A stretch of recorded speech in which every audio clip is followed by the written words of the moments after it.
streaming on my end. All right. I think we're good. Cool. Let me just I think so too. Yeah. let me load up YouTube and make sure that my stream is live. If not, I still gotta paste the key.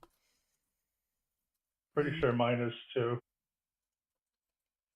Test. Just does he have a good Yep, connection? I'm live. All right, mine's So let not me go here. showing. Mine's not showing our Discord video for some reason. Oh, hold on, I'm just testing something out. Nope. All right, never mind. I think Okay, it's a little behind, but so yeah. when I have YouTube taking up the entire screen and it blocks out Discord entirely, it blocks out the video on your end. So yeah, we'll keep Discord maximized. Okay. We'll keep YouTube. I'll keep YouTube for me at least on half of the screen. That way it won't completely block out the Discord call. But anyway, Same here. now that we're done with all the nonsense, hello everybody. My name is Holly, aka the ScientoloGeek, and I am here today with the awesome Mark Turi. Thank you for having enough patience to deal with me and OBS today. I understand that was a little bit of a pain in the ass, but I'm glad we got it to work. Okay. So thanks for hopping on. It's a pleasure. No, I've been live now for just over a minute, almost 2 minutes. So we got all the tech stuff out of the way, and it's all good. Cool. So I'm just kind of going to get right to it. So you were class 5 staff in Hungary, correct? Not in Hungary. I was class 5 staff for a year total. 9 months of which I was in Germany, in Berlin, and then around 2.5 months I was actually in the U.S. in San Francisco. Why'd they send you all the way to San Francisco? Well, they first sent me to Berlin, or at least I went to Berlin because about a year and a half before I joined staff, I actually worked close to Berlin. I worked in Poland, just over the border, and I was in Scientology. I'd been in Scientology for about 2 years at that time. And the closest org was Berlin. And then they opened a new org in 2006. And eventually I ended up going there. And then there was this big nonsense with the fact that I couldn't really stay. Like, for example,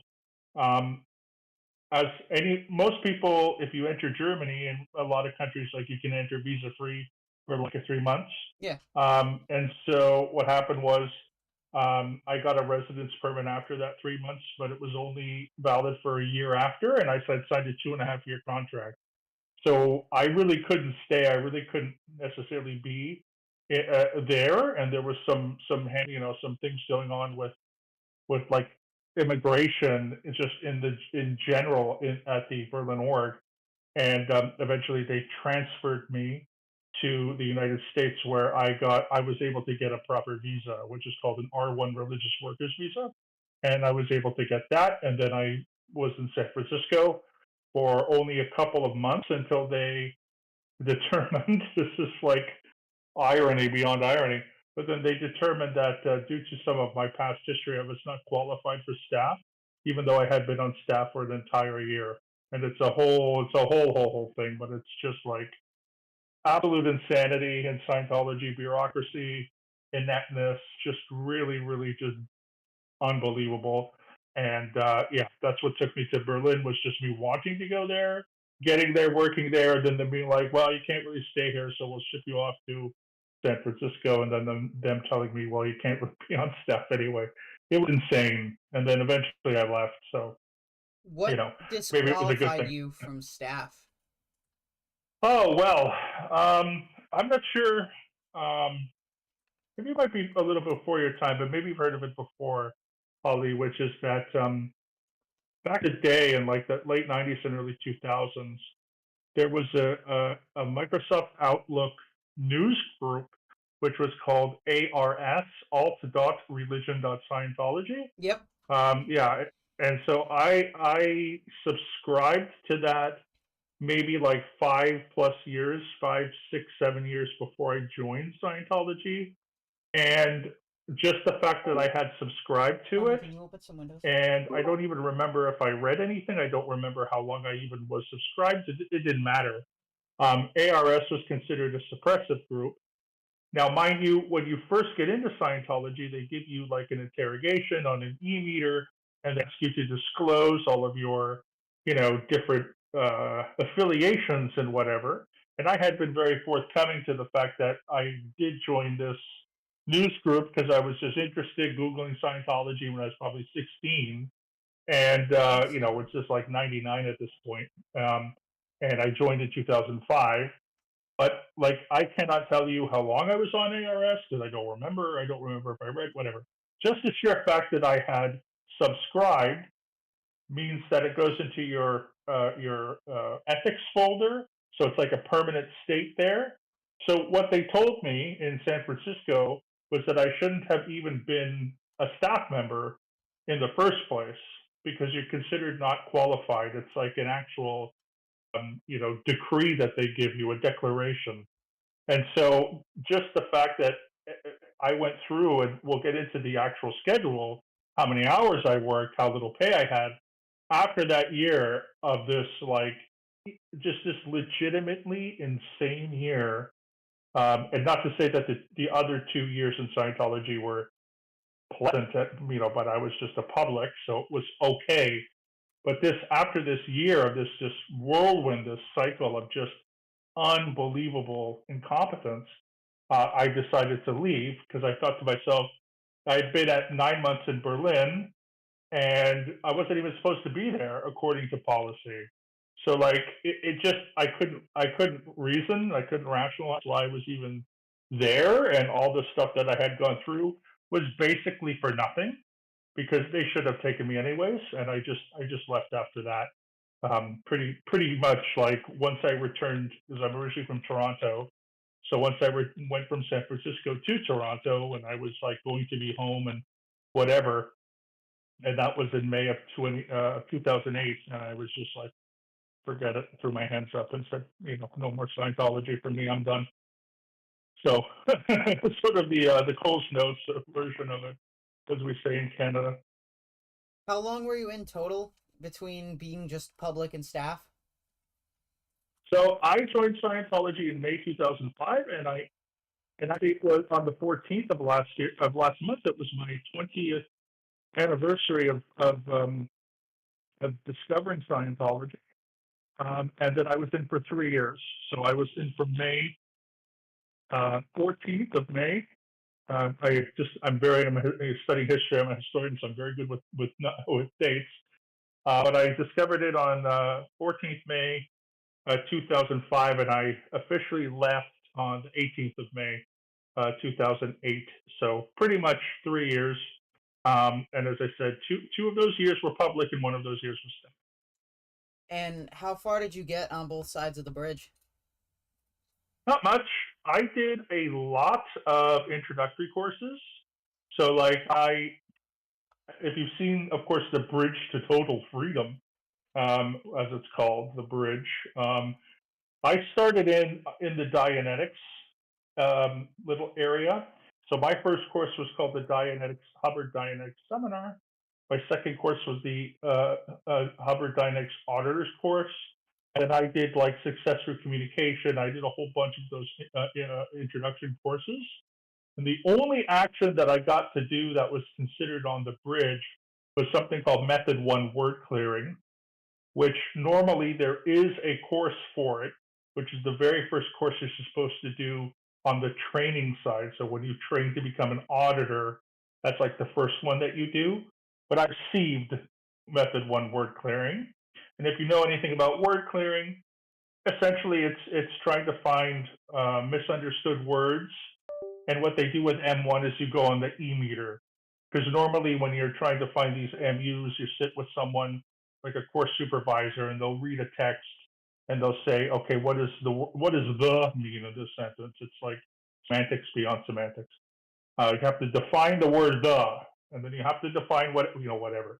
But what I got was a couple hours of just being on the e-meter, which I guess is supposed to be like really a really precise way of knowing whether or not the person actually or doesn't have MU. And I got that literally with sec checking just before I left. Mhm. San Francisco, like the last day or two before I left. So I was only an intro person, basically. No grades, no classes, nothing like that. Did not go OT, thankfully. Um, I would have found out about Xenu, and I don't know if you're familiar with some of the OT levels, but a lot of people talk about OT3. OT4 is actually my personal favorite one.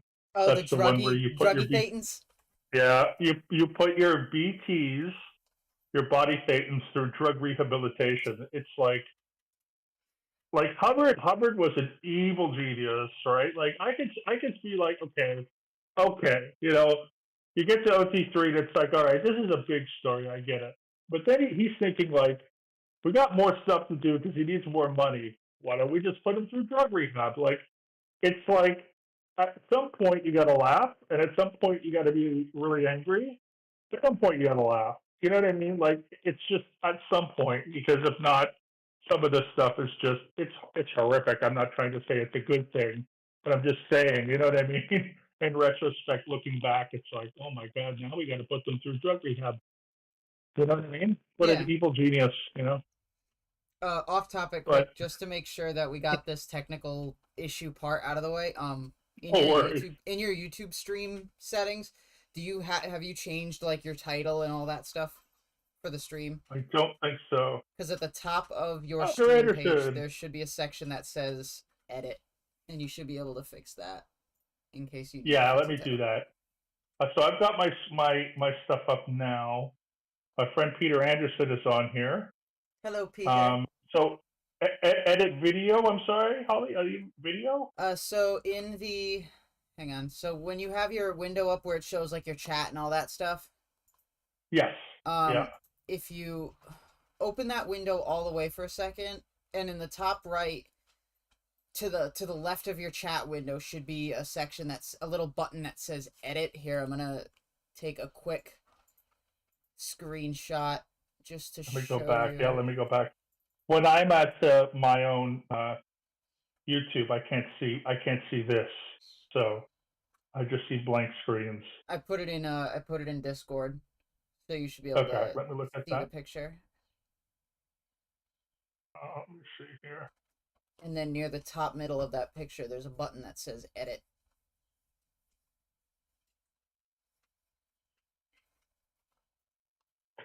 The top middle. I'm sorry. Okay, top middle. Of the picture. Oh, that edit. All Yeah. right. Yeah, yeah.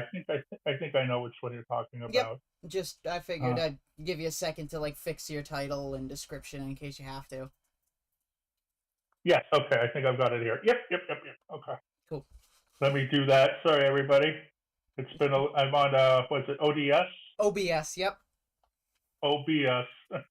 Yeah, the whole OBS. thing acts kind of like BS. But You might be too young to remember ICQ, the chat service. ICQ. can't say I No, know it. my friends would be.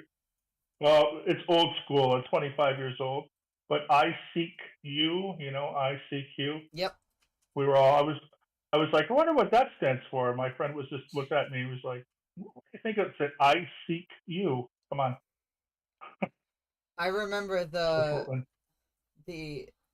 well, actually I should say I wasn't part of it, but the earliest one I knew about that I was alive during the time that it was up was the Yahoo Instant Messengers and the AOL chat messengers. Oh yes, yep, yep, yep, yep. Oh, I remember them too. I have a horrific story about Yahoo.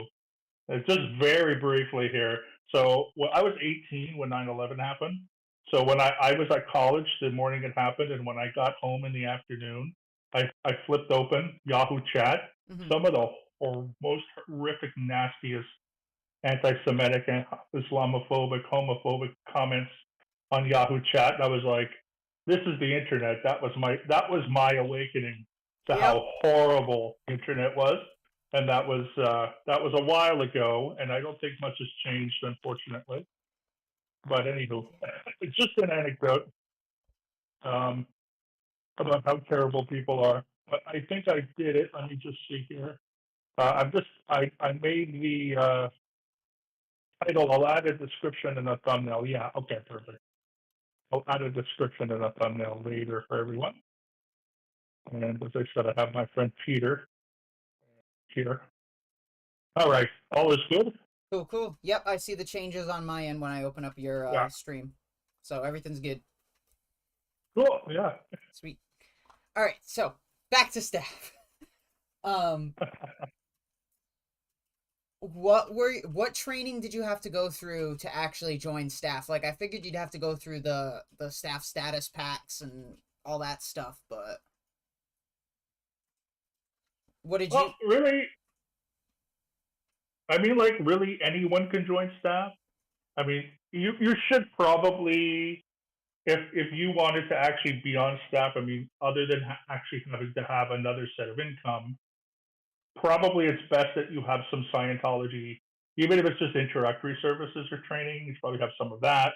But they also don't care. Like, there are people that they took off the street, who didn't last on staff for more than a week, who had no Scientology experience. In Mhm. my case, I had these 2 years of doing probably a couple dozen of these introductory courses and what are called extension courses, and sort of dabbing in and out of all these types of things, reading books, doing a course, and so forth, and doing these Dianetics courses, so the auditor, the seminar, and then the auditor course. I got a couple hundred hours of what's called twinning, co-auditing. So you co-audit with someone back and forth on Dianetics. So there's no e-meter on that. But once I got onto staff, I had to actually finish the course that I was previously on, which I did. And then I finished that extension course and I went directly, which was, I think, the Science of Survival or the Self Analysis extension course, regardless. And then I went right on to Staff Status Zero. And you do 0, 1, and 2. But you are assigned to a post first. So when you let's just say you arrive at staff for your very first day, which for me was in May of 2007. I want to say the 13th of May, 2007. Again, dates are my thing, so I remember these things. I arrived in the morning, and I think it was a Monday. Uh, and what you do is you get a check sheet, which anyone, again, that's familiar with any type of Scientology course, as soon as you get into a course, you have this check sheet, which is step-by-step process of all the things you're supposed to be reading and doing, and it's all in order, and then you must have someone sign it. Okay? So I got my Staff Status Zero check sheet, and Staff Status Zero is just a familiarization of the org itself.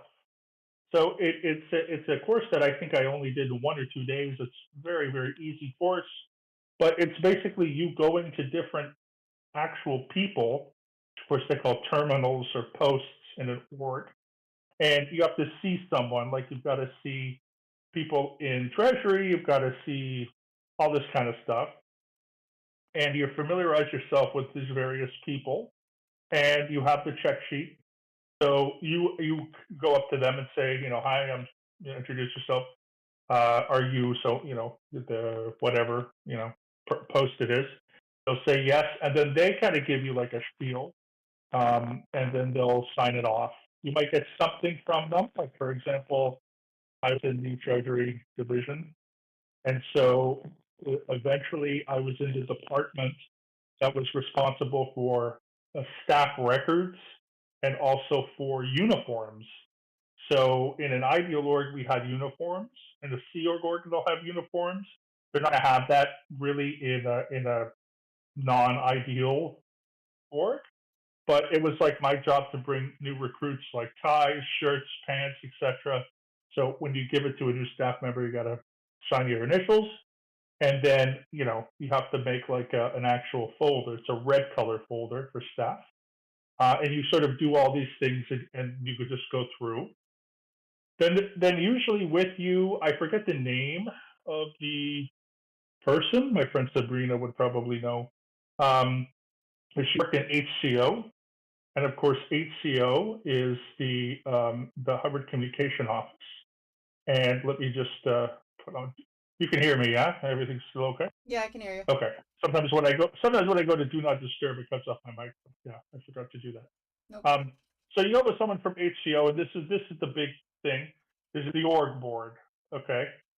So the org board is again this big, massive. It's insane, and it's so much bureaucracy. But it's really like how an organization is structured, and there's literally a physical, actual board with people's posts and names, and they're all in this kind of hierarchy. You can see it. There's 7 divisions. Each division, which starts with 7, goes to 6, A, B, and C, and then they all have their different departments and whatever, and their names of people are there, and they put their processing grades if they've had, or their training grades if they have it. They put it on the org board. The whole purpose is for you to get familiar with all the people and then familiar with the org board. When you're assigned something, you know where you are. So you essentially know that you're just one piece. Like it's almost like getting lost in sort of some big collective mass. You're not really an individual anymore, but that's not what they say. But it's sort of, you're sort of losing your sense of individuality, and now you're becoming one with the group, and now the group kind of takes over. So it's all just familiarity, some indoctrination, of course, and you getting used to the fact that you're going to have to see certain people on a daily routine or on a whatever routine, and so on. So that's just stuff status zero, and again, it might take a couple days or something to get through. It's nothing too big. Hold on, I just gotta check something quick. Shit, did I lose you? No worries. Oh nope, I'm good. All right, cool. But again, it's nothing. It's nothing crazy. I had one question that showed up in the chat from Peter. How did your what religious faith, if any, were you brought up with? Well, my parents, I have Jewish and Christian family, but my parents are very, very liberal. So they didn't force their religion on me at all.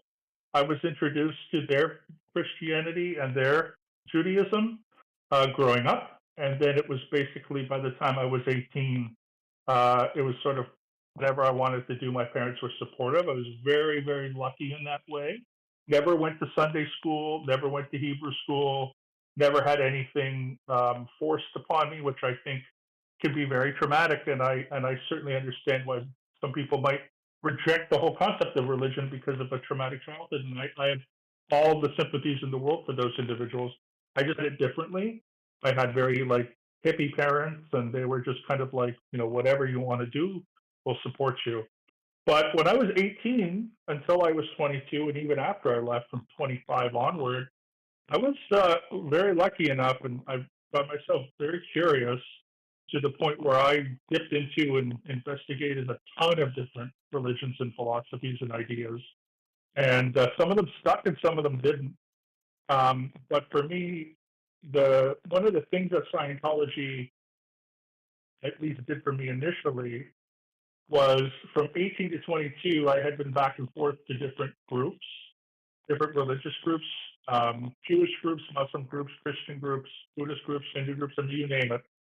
I had tried it. And Scientology itself advertises itself as being not exactly like a religion in the traditional sense, although of course it is.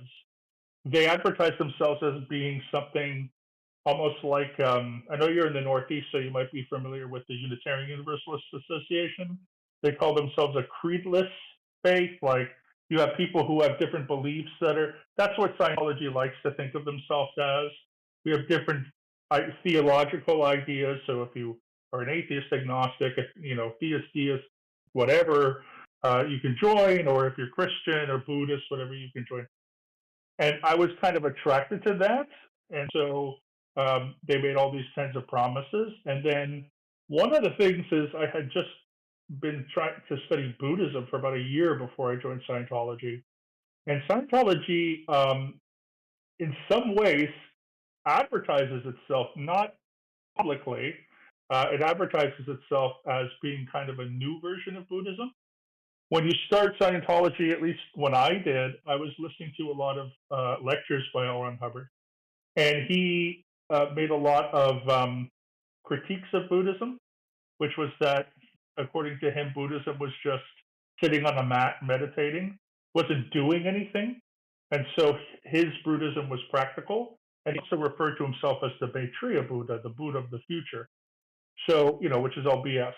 But regardless, as I said, I grew up in a very liberal household, and I was kind of, I don't know, what do you want to say, a seeker of something, and Scientology advertised all these things that I thought I wanted or I thought I was going to get, and then of course 3 years later the opposite happens. It's a fundamentalist faith. It's a dogmatic faith. It's extremely homophobic and transphobic. I mean, disgusting. They are. Most people in Germany that I work with are very anti-immigrant, very intolerant, very right-wing. Like, just it's not a free thinking. You're all everyone's welcome kind of thing. You've got to have money basically, or you become a staff member or a Sea Org member. And I became very disillusioned with that. I think again, maybe had I had a different religious upbringing, my outcomes would have been different. But what can I say? Did you find that Scientology possibly conflicted with your parents' religious beliefs and ideologies? I mean, not at first, right? Because that's how they advertise themselves, right? They advertise themselves as being very open-minded. They say, of course, we have, people of all different religions, right? Which is BS. But that's what they advertise themselves to be. There's a book. I'm not sure if you've seen it, Holly. It's called "What Is Scientology." It's quite a large book. It was printed in the '70s and then reprinted in 1998. I actually used to have a second copy, like the second edition. And one of the introductory chapters is about how Scientology is a culmination of all religions. So it's taking that kind of, like, if you've ever investigated like the Baha'i faith, or even like other groups that they call universalist faith, like the UU or whatever, where the idea is that it's kind of this new age thing. They call it syncretism, like, oh, we're just taking from all the wisdom and knowledge from all these different faiths. But it all comes down to Hubbard, and Hubbard, I don't think, knew anything about much of anything. Like, he had horrible, horrible comments that he made about black people and Asian people, like horrible stuff, horribly racist things. And I don't, again, all of it is advertising. And I guess the mindset that where I was in the first little while when I joined Scientology was, again, trying to fulfill that need, a kind of like need to be belong somewhere, and a need to have like all of these different things that I was learning about coalesce into one thing, rather than having multiple different, like, because I'm a type of person who just says, like, I think that, whether it's conflicting or not, I still think that we can take little bits of stuff through tons of different subjects to find little pieces of truth everywhere, whether it's a good thing or a bad thing. Like in Scientology, it's mostly negative, but that's the truth. It's mostly negative. Um, but we can take little kernels and bits. It doesn't have to be necessarily just from one source. But Scientology is not like that. It's not what they call pluralistic. It's absolutist. And I think for me, it just fulfilled that need, maybe very an idealistic need in my head as a young person, of wanting everything and expecting everything, and then finding out later Scientology is exactly the opposite. It's just horrific. So as far as my parents were concerned, they, and just briefly, they were obviously concerned, because growing up, my father had a friend who was in Scientology. He had joined Scientology, and like this, actually his sister, a sister of his best friend, of my dad. They grew up together. She had joined Scientology, married a Scientologist. She lived in Los Angeles for a long time. So he always had stories of, like, oh, it's a cult and whatever. And of course, my mom knew about that because, they knew this person. But they never actually told me, like, they never pointed their finger and said, don't go. I forbid you to go. So in that case, when I left, that's when my parents were more open about it. And I was ready to hear their criticisms 3 years later, rather than 3 years before when I first started. They were not happy about it, mind you, but they didn't really point their fingers at me. So in that case, I'm quite lucky in that respect. Now, when you joined staff, once you did all your training and stuff, what were your posts? What posts have you held? Uh, so once I did my step status 0, I got posted to what's called the Hubbard Dianetics Foundation, which is also kind of a front group scam type thing, because every Hubbard Dianetics Foundation is located in the Church of Scientology, but they are the foundation within the church that advertises for Dianetics. And so when you see people on the street in a major city or something, you'll see them selling Dianetics. That comes from the Dianetics Foundation. Again, front group type thing. And I was writing letters.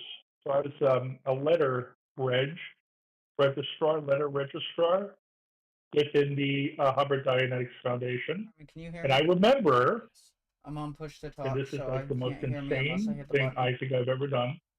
Okay. Some American guy in 1970 whatever, 75, I guess, bought a Dianetics book in Berlin, okay, and gave his address. So, once you're in what they call the central files, the CF files, once you're there forever. So I remember every week coming across this gentleman, his information, where I don't remember the name of the town. I don't even think there was a town. I think it was like a rural road, like one of these rural roads, like a farm. It's like wasn't even a part of a town in Georgia. And it just said the guy's name, the gentleman's name, I should say, and the address, and that he had bought the book in 1975. Every week I was writing letters to this person like, hey, you bought a book in 1975, and this went on and on and on. And it was always in English because I didn't speak German and they didn't care about that. They should have, but they didn't. And I was just writing letters to people who had bought Dianetics books, God knows when, sometimes 70s, 80s, 90s, sometimes, the day before, whatever. And I would keep doing that over and over and over. And I did that for the first couple months. And then after that point, they put me into the Treasury division. And I was in charge of what's called Records, Assets, and Material, which I think is like Division 8 or 9, something like this, or Department 8 or 9 on the board. And then that's when I was doing like bank reconciliations, bookkeeping stuff, clothing, keys, um, records files for the records for staff and publics, and on and on and on. And I did that until I left Berlin. And then when I got to San Francisco, I was it's called an establishment officer, although I was only there for a couple months. I didn't really do much. But I was an establishment officer for Division 7, which is the executive division. And an establishment officer is basically someone who makes sure that everyone in their division is on policy. So you're kind of like a policy police kind of. So you don't actually like do anything as far as what they call production. So when I was the letter reg, I was writing letters. My statistics was letters per week. When I got to Treasury, there was different statistics where I was doing things. So as an establishment officer, it's your job basically to go to different people in a particular division, sit down with them, and run through policies. And if they don't remember, if they have MUs or whatever, then you have to keep drilling them until they're on policy. So I forget what you call that. Like they have people like that in certain companies. It's not HR, I know that, but it's more like just people whose sole job it is just to make sure everyone is, you know, theoretically on the same page. Basically, a So compliance officer. that's the one I'm looking for. Yeah, exactly. But in an actual job, I mean, there's good things those people do, but in Scientology, it's a complete waste of time because all of what Scientology is it's just output, right? It's just output. The whole thing is output. There's no future planning. Everything's week to week. It's the most ridiculous, horrible organization. And when you take people off their posts to talk to them about policy, they're not doing the output. So it's like so then their statistics go down. Then they don't make as much money. It's like it's just so dumb. Like I don't know. What I felt staff was, it was like just metaphorically, it's not even a perfect metaphor, but just running and sprinting, hitting a wall, and then running and sprinting again and hitting a wall, and running and sprinting again and hitting a wall. Like everything you do, there's just something wrong, and there's just something in your way. Like you just cannot do your work. You can't work in peace. There's a lot of this compliance. There's a lot of micromanaging. But then the whole point you're being told is to produce, produce, produce. Well, if you left me alone, I could produce, but they don't do that. And I don't think that's by an accident. I think that's by design, the way to control people. And part of that, at least that's what makes sense to me. It's not just sheer luck that it's bureaucratic. I think it's bureaucratic by design for nefarious reasons, as per Hubbard and his, the whole cult thing, right? So, And I had a two-part discussion with Chris Shelton regarding mhm. statistical management and the Oh. fucking crazy nonsense that goes into it, especially at the middle management level. But did y'all ever have any SO missions come to your orgs for any particular reasons?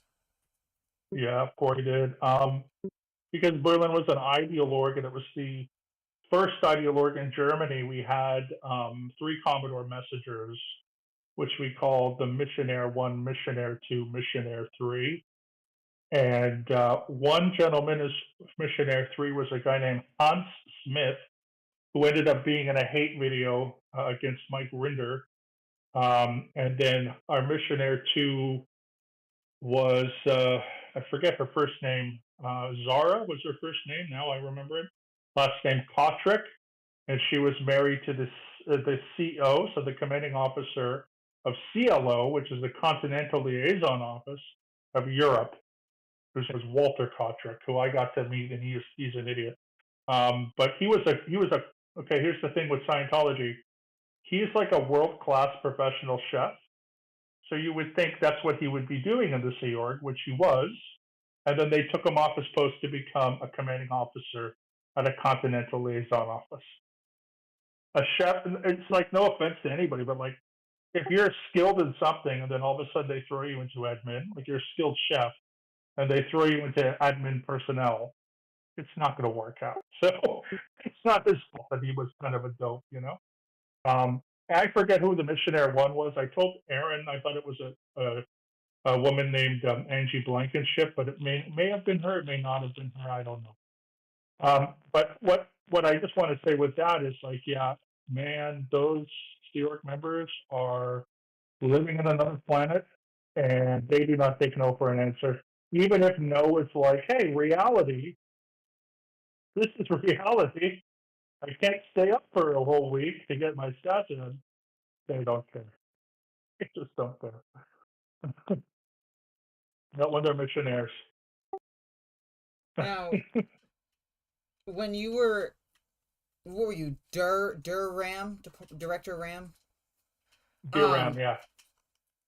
One of the things I ended up learning about recently, well, semi-recently, was I went through the entire finance series and tried to learn about how Wow. the church does their financial planning and all the bullshit with the advisory council, the executive council, I think, and the FBO, and just all the nonsense about the beans and just, God. Yep. It's like I've Oh, read, yeah. I read through it once. I read the whole thing just front to back, just end. But in there, everything is so, I don't know. You expect that there's. Hang on. Actually, you know what? This requires a whiteboard thing. Hey, go ahead. I'm So, a visual learner, so. so you have subject 1, and you would think it would take up, say, one entire policy. And then you have Right. subject 2, another policy. Subject 3, another policy. No, fucking No. subject 1 stuff is here, here, here, and over Yeah. here. And now you gotta Yeah. somehow gather all of the bullshit in a one fucking thing. So I went through the policies once raw, and then I had to actually, like, take notes on them to try to organize everything into one cohesive structure. Because I could not understand Hubbard's nonsense the first time around. It's not easy. Um, I was only in Treasury for about 7 months. And although I had not finished my staff status two, because from staff status 0 to 1, I had not finished staff status 2 because I had a really bad conflict with one of the course supervisors. They had these two course supervisors. One was amazing, one was horrific. The one that was amazing, of course, was kicked off staff because she was actually amazing. And the one that was horrific stayed, and she was horrific. So I stopped going to courses. But I had to actually advance in uh, uh, my post, and so I ended up having to actually read policies from what's called a hat. You have hitting courses. So after you stuff those, so you have a mini hat. So I have the DRM mini hat and then the full hat. So I was reading policies exactly like that, like on how to do my job, and none of it helped. My job, what I did was purely on the job train myself, like literally stand in front of this computer to do bank reconciliations and not understanding, like, and I mean, like, remember those, if you've ever seen those computers, those like Hewlett Packard computers from like the mid to late 80s, and it's all DOS. It's like one, and then you tell the computer what you're doing. So they have their own special software. I forget the name of it, but they have their own special banking software, which is from the 80s and 90s. So I would be at this computer, which was hella old, and the screen would pop up and it'd be like one, and then it would whatever, two, and then you'd have to press number. I just went through it over a week to figure out what was going on, to get to the level, to get to the area on where I could do my job, because nobody tells you, because everyone's busy and the policies don't matter and no one can tell you anything about it. So I was sitting there pressing numbers for a whole week to figure out, finally I can get to the area where I'm supposed to be. And then I was writing everything down and trying to go back to the policies. They don't match. It's so frustrating. Then when I finally got there after a week, the treasury secretary is like, okay, well, gives me this stack of like banking receipts, and like, yeah, we can now balance our books. And I never finished the project, and I was there for 7 months. I never balanced anything. I never. They spend. They have receipts all the time. They have the paper trails, but it's never logged in. And then part of that is, telexes. They still use telex. So part of my job was writing telexes to Flag, where they have like the Flag banking office. Because of course, as you know, every org has a Flag banking officer, an FBO. They're a representation of Flag, which is in Clearwater, Florida, because of course Scientology has to take a percentage of everything you do. And by Scientology, I mean David Miscavige, because let's face it, that's what it goes to. He's the one who's profiting. But just that, like, just to reconcile, be like, okay, in this month we had this much in, this much out. We had to log everything. It was already logged, but I had to log it in the computer. And again, we had backlogs.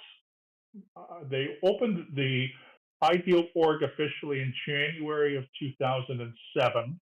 I got on post, I guess, in July. I left February 2008. I don't think I was even close. Like maybe I was 20% like caught up. Like if and it was just every day doing the same this. I could have told you years ago. I think I pressed 1 and then 3 and then 7 or whatever, and that's how I got to the screen. And then what I would have to type in anyway. It's a long, boring story because finance sucks. But you're absolutely correct. It's nuts. And when you read Hubbard, Hubbard does not have any linear storytelling, put it this way. He does flashbacks and flash forwards all the time. It's like he's like a Memento, which is a great movie, wonderful movie, Memento. But that's not good for business policies. You know, am I watching the beginning at the beginning, or I'm watching the end at the beginning, or I'm watching the middle at the beginning? And is the end really the end, or is it really the beginning? That's not what you want when you're like, hey, let's have some cohesion in our organization.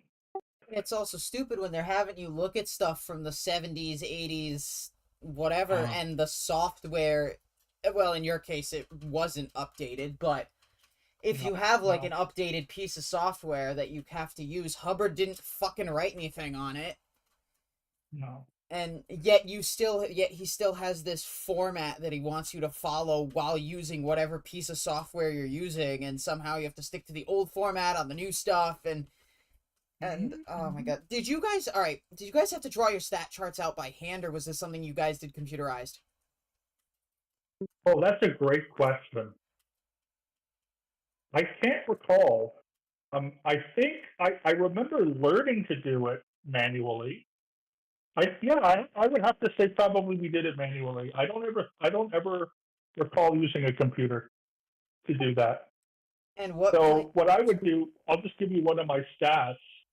One of my stats was called assets and reserves. So, for example, the org had about 150,000 euros at the time of assets and reserves, which is just a basic accounting thing of um, all the stuff basically in the org is an asset reserve. So that was anything that the org had that wasn't actually like, how would I say it? It wasn't actually like part of the physical building. So it was chairs, desks, printers, Xerox machines, like anything that was external, I guess, or what was an actual product that you could potentially resell. And it was the value of all of those things. So it was everything down to the microwave and the cafeteria, like everything. So my statistic would be based on that. So my and I'll just give you a very brief example here. So I remember in the summer of 2007, the org received actually a donation of an actual Xerox machine from a public member, and I went out with a couple people in a van to get that Xerox machine to bring it down, and it had been determined that retail value was about 5,000 euros. So that meant my stat went up. So like that stat had stayed ecstatic, the same for like months, because nothing really broke or anything. Like we never really had any problems. But then it went up, and so like I would be drawing on a graph pretty much with a ruler, and then it goes up. So yeah, that's how like meticulous everything is, and all that stats garbage. And I had other stats I can't even remember what I did, but that was always the one that stuck out the most was assets and reserves because nobody ever wanted to actually count everything. That was another issue. Now, how did you have to you had to bring your stat up, right? So it's like you had to get Mm-hmm. more, so then you were then focused on getting more people in, more money and stuff in reserves, correct? But the Yep. problem is you're not the one bringing the people in. That's Div 4, Div 6. You're Yep. Div 3. Yep. Why the fuck is that part of you? So there is this absolute insane thing in a Church of Scientology. So let's say you walk into, hypothetical now, you walk into an org and you want to drop whatever it is, 20 bucks, 50 bucks, thousands of dollars on a service or a product. So you want to buy a book, you want to sign up for a course. There's two people, and this is what's so insane about Scientology. There's two people that can receive your money before it goes to the bank part. So you either pay, which most people do, which is the Div 4 registrar. And if you pay the Div 4 registrar, that money, so let's say it's 50 bucks for a course, that 50 bucks goes into what's called a gross income, which means the staff is paid by part of that money. However, there's also the director of income, which I think is like Div 7. I want to say. I think 7, 8 is disbursements, if I'm not mistaken. Regardless, if you pay the dear income, then the money for those courses and products go to pay the bills, which is really stupid because they're both they both will walk up and down the halls. When we had a dear income, which when I was on staff we never had one, but when you have a dear income and a registrar, they like walk up and down the halls uh, outside of course rooms to gutsy up the people for their next service. And it's like, why are we taking one? Why is one gross income only for staff pay, and then one which goes to the whatever it's called, the other income, net income or something, and it only goes to pay the bills? It's so stupid. Most companies, what they do is they take that sum of whatever they make in a week, and then they have accountants that allocate for different things. And that's how, and of course, if you're not making any money, that's why you go out of business because you're not going to have enough money to do everything. But you segregate, for lack of a better term, gross income from staff pay to what you're going to pay your bills, and it all comes from the same money. It all comes from the same source. It's all gross income. It shouldn't be one part is gross income and then one part is to pay your bill. It's all the same thing. And I again think that comes down to control because then you get into competition. Then you get into like people get angry. Like if nobody likes the dear income except for Treasury because the dear income will be like, oh, I just got someone to drop $1,000 on auditing, and everybody hates them because that's $1,000 that they're not going to see in their staff pay. But then Treasury loves them because that's $1,000 that we could actually pay our phone bill or something. And it's so stupid that again, the only thing that makes sense to me is that it's part of pure incompetence, which I still think is malicious and like this evil genius of L. Ron Hubbard. I can't put my mind on it being just a coincidence. I think it's part of this predatory nature of Scientology, where everything is competitive. There's no actual community, and it's just always pinning people against each other. So that was one thing where I was just like, who cares if you pay the dear Ram or like I don't get it. Plus, again, staff pay usually doesn't amount to squat anyway because nobody's in Scientology. But I mean, again, why you have these two different accounts? Like, what's the point? Now, since you were working with all the money and stuff, did it Yeah, aggravate you at all seeing how much money came in versus how much staff was actually making? yeah, and also how much money went up to because you always like so Scientology has these publication organizations, which is Golden Era and New Golden Era and Bridge Publication. I forget which one is European and I forget which one is North American. It doesn't matter.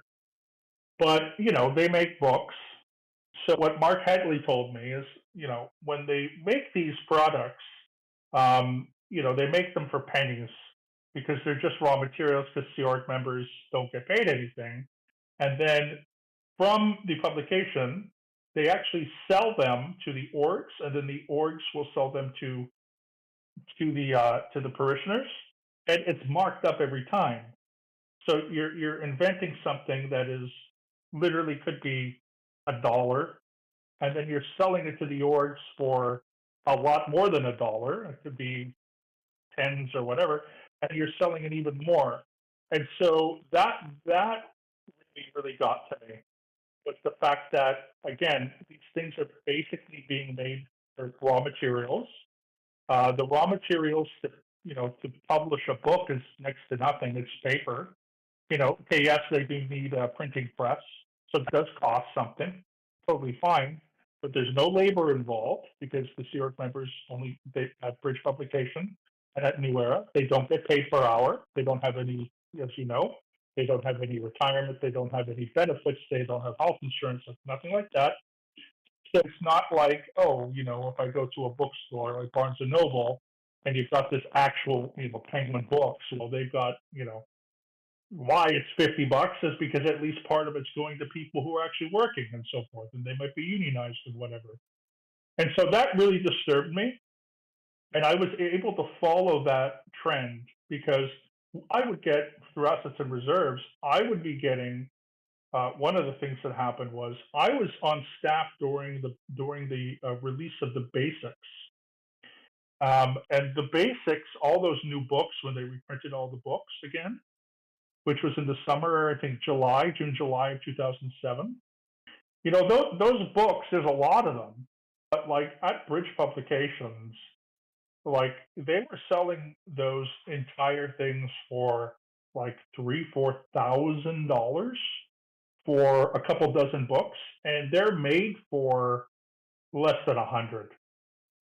And then they're being sold to our org for a reasonable price, comparative, because then we're selling those books at 25 euros a piece, but altogether like maybe 2 or 3,000 euros.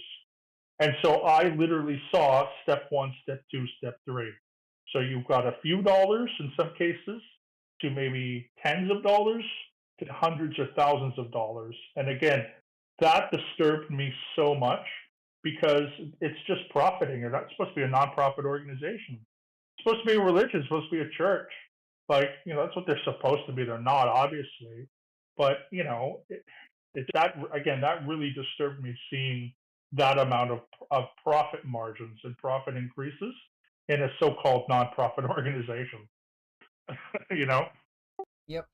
Um, did you ever bring it up to anybody? Like, did you ever write any kind of report or anything on anything you saw? Like, I mean, I'm sure you wrote your fair share of knowledge reports, but I don't know. It's like, did you ever report anything you thought was like corrupt within the system, or did you just like avoid it to stay out of ethics trouble? I would have private conversations with my roommate, who was also a staff member. We would have conversations. People had conversations, you know, usually one-on-one. Luckily, I know that there is a snitching culture, but luckily, like the snitching culture in Berlin, at least when I was there, was not as bad.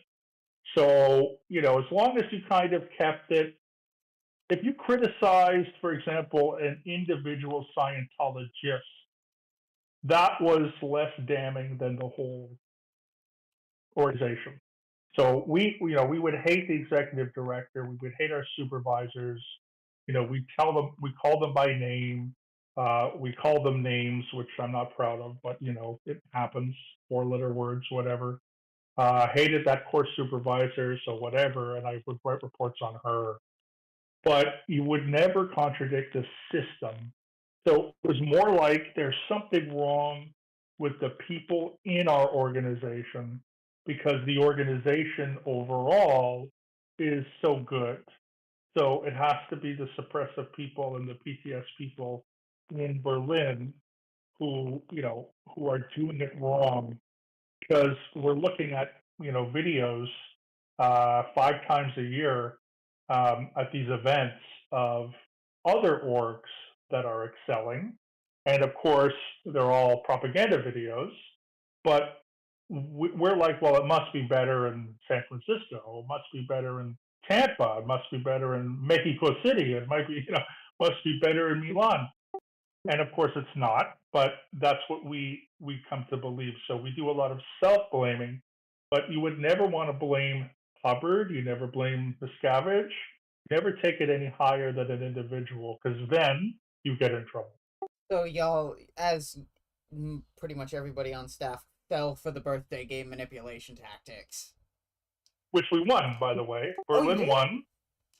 Oh yeah, we won. And my friend Sabrina, who would be interesting to speak to, when I left to go to San Francisco, they had won the birthday game, Berlin, the Berlin org, the year that I was there, because we fake generated a ton of statistics. It was absolute bullshit. But there was a staff member that I knew, that I worked with, who had a company that I think was like defrauding people and also like funneling money to the org, and they got caught.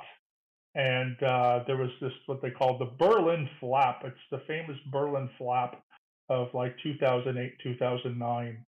I was not there at the time. It didn't matter that we were cheating our statistics.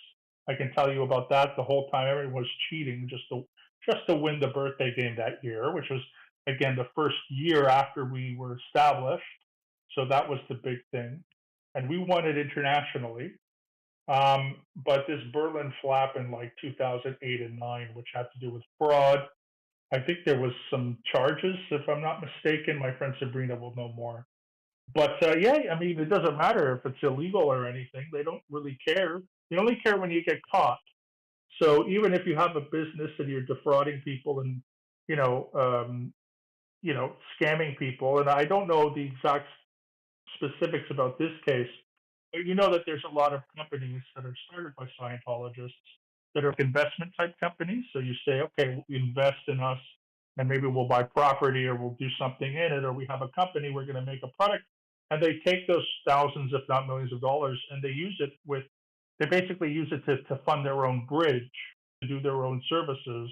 So there's no real estate, there's no product, there's no invention that they're going to make. They just take your money and they tell you one thing. It's like like a Ponzi scheme or something, whatever it's called. So there's been tons of Scientologists. They don't care about that. There was the whole Chase banking thing, but Chase banking credit card scams. No, they don't care. If you don't get caught, then they don't care where the money comes from. And so this is one of the things that also, eventually, once I left, I realized what was happening with these businesses and so forth, and obviously was one of the many reasons why I decided to go and leave. But again, they don't care as long as you're doesn't matter to them. Now, I'm gonna probably end up keep going back to this just from the videos I did with Chris, just to recap the knowledge and just to make sure I have my bullshit right. Um, I was looking at one of the charts and you mentioned like that you guys won the birthday game and all that stuff. And one of the charts I have is from like the 70s, and it goes up for 2-3 weeks and then it crashes, and then it goes up for 2-3 weeks, then it crashes, then it goes up for 2-3 weeks, crashes, but it doesn't seem to go above ever the peak of those 2 to 3 weeks. It keeps hitting the same peak, crashing, same peak, crashing, same peak, crashing, but never actually expanding. Yeah. Is that Well, how it was with what you guys fudging for the points? what would happen with us? What would happen with us was two types of things. So if everything was natural, sometimes somebody just comes in and drops like $100,000. It happens. Like it happens a couple times a year. Just for whatever reason, a longtime Scientologist just wants to get auditing, and so they just. I remember it happened twice in Berlin. Somebody dropped €100,000 one week, and about a month or two later, they dropped about €80,000. And so that happens, and it's all for auditing mostly. So that happens. What we were doing was a little bit different. So in my case, with the whole assets reserve thing, we had unaccounted assets and reserves. So like the whole library that we had, which was on the highest floor, the sixth floor, really nice library up there, and we had like course packs from all the auditor courses and all this kind of stuff. We had books, we had the basics, we had recordings, we had those things called the congresses, which were lecture series, but like none of it were counted. So I would get there was this a person in the org called the OES who is in the organization executive secretary, and that person would be in charge, I think, of division 3, 4, and 5, which is treasury, technical, and qualifications. So she would come to me and she would say, like, okay, your general assets and reserves are about 150,000. We got the Xerox machine, whatever. But like, we need the statistic to go up a little bit. We don't want it to go up a lot. We want it to go up a little bit. So go to the library. Have a list of. I would have a list of all the worth. All like this is one of the reasons why I knew that the price that we received a book for, like a Dynex book, was like 5 or 10 euros, but we were selling them for like 25 or 30. Is one of the reasons I had this list, which had the price we bought them and then the price we sold them for. So I would go up to the library and it would be like, yeah, just give us a little bit more. So like count like 100 euros or 50 euros. And so that way, when we report the statistics, I'm reporting it going up a little bit. And so that's how what's called a stat push. It's a very weak stat push, but that's what you do. What you're talking about is more like what happens in most orgs, which you have a lot of production because of those random people coming in. For some reason, you just get lucky. You get a lot of foot traffic. You hit a very big place, like a square, or you're outside of a big public library or something, public area, or there's like a food festival or something, or a beer festival, whatever. You just happen to get a lot of more production. And then some days there's nothing because of the weather, of less foot traffic, who knows? And then it goes up and down. And that's really what Scientology is. It's like the highs are pretty high, the lows are very low. It's really very, very, very odd when it comes to things like production, because some weeks are amazing and some weeks, and by the way, everything is week to week. So there are no quarters. There's no such thing as a quarter in Scientology. You don't plan for a quarter of 4 months or whatever, 3 months, 4 months. You don't do that in Scientology. You plan for a week. So when someone drops 100,000 euros on auditing, your staff pay is higher, and because that goes to your gross income. And if 1 week you only get, a couple thousands, then you're going to make literally maybe a few euros.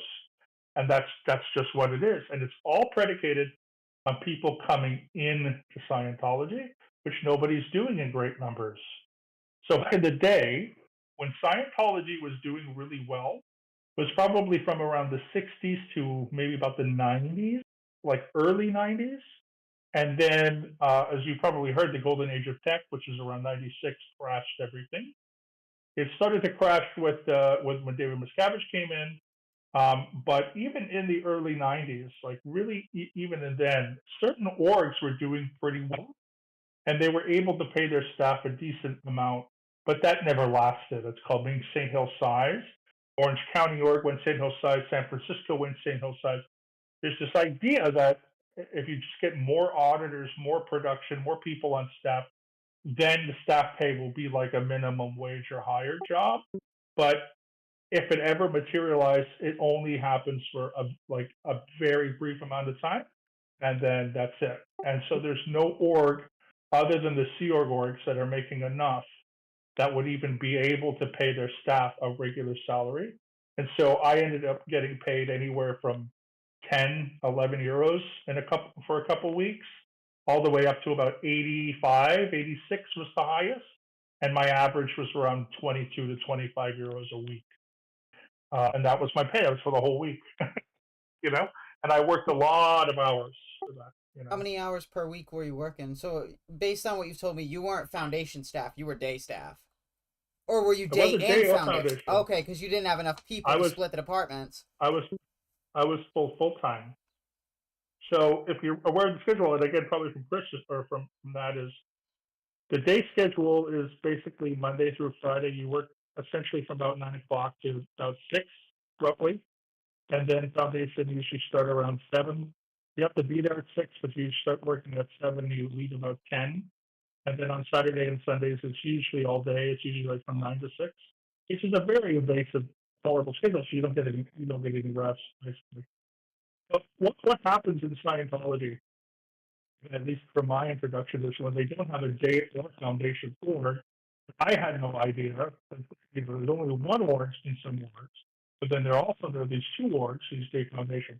I didn't know that Berlin only had one org. So when I got there, how they explained it to me was that if they break down a day into what they call 4 time periods, okay? So they start at 9 a.m. and they go to about 2.5 hours. Excuse me, start about 9:30. Excuse me, start at 9:30, and then you go to 12, and then you get lunch, which is until 1, and then from 1 to I think it's about 2 or 3:15, and then there's like a break, and then there's the third schedule, and then the which goes until about 6, and then there's dinner for about 45 minutes, and then you've got your evening. So really, it's from 9 in the morning until 11 at night.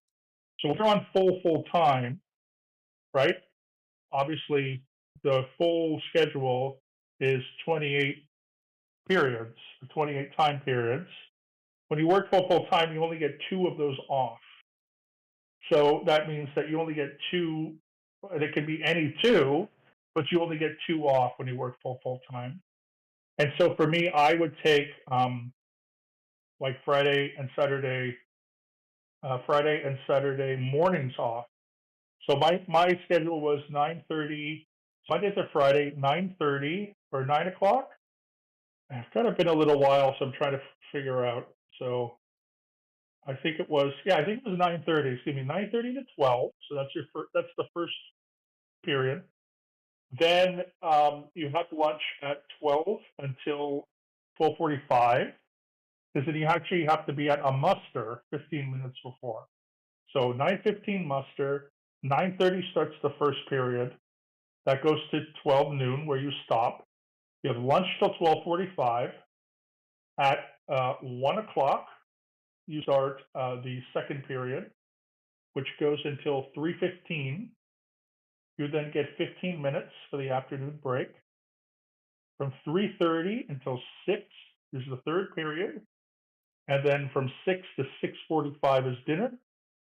6:45 you have your muster, and then from 7 to 10 you have, or 7 to 11, 7 to 10 or 7 to 11 you have your final period, quote unquote period. And so of all of those time periods, only 2 a week I was able to take off. So that meant that I went to work from Sunday to Thursday, got the org, had to be in the org at 9:15, and I would leave after 11. So that's a 14-hour day right there, 5 days a week. And then on the days that I had my mornings off, when I just slept, I had to be in New York at 12:45, and then I would work until at least 11 again or afterwards. So that's at least another 10-hour day. So I calculated that, we do that once about 92 hours of work with breaks. With breaks, it's around 75, I think, 75 hours, but that's just pure work in a week. And so it's 92 with breaks. So it is 2.5 times more than a 40-hour work week, and you do not get paid 2.5 times more. I mean, if you're getting a Monday, Monday to Friday 9 to 5, the average salary U.S. Canada is anywhere from $40,000 to $50,000 a year. So you would think you'd be getting paid over $100,000. There's no way. I don't think I got paid 1,000 euros the whole time I was there, and I was there for 9 months. Working 90 hours at work weeks, and the whole time he didn't even make 1,000 euros. Damn. So, you know what I mean? Yeah, fuck that. Oh my I know. God. Just thinking about the lack of a work-life balance that's given. I mean, I know it's completely intentional, and it's meant to cause you to just become completely reliant on the organization. Mm-hmm. Oh, and before I lose this question, did Berlin ever hear any promises or word potentially of the Universe Core? Oh yeah, 100%. We had, excuse me, I have a cough drop in my mouth, so there's a little rattling. Forgive me on that. But 100%, that 6th floor, we do our floors differently. You get ground floor, first floor. In America, you do ground floor, second floor. So I'm doing the European way. So the 6th floor would be the 7th floor if you're in North America. But right, it was like the top floor of the building where the library was.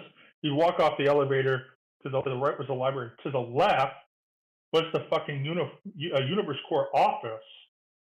So you would walk by, and had this big emblem that said Universe Corps, and they had two auditing rooms, and they had a couple course rooms that nobody ever went in except for the missionaires.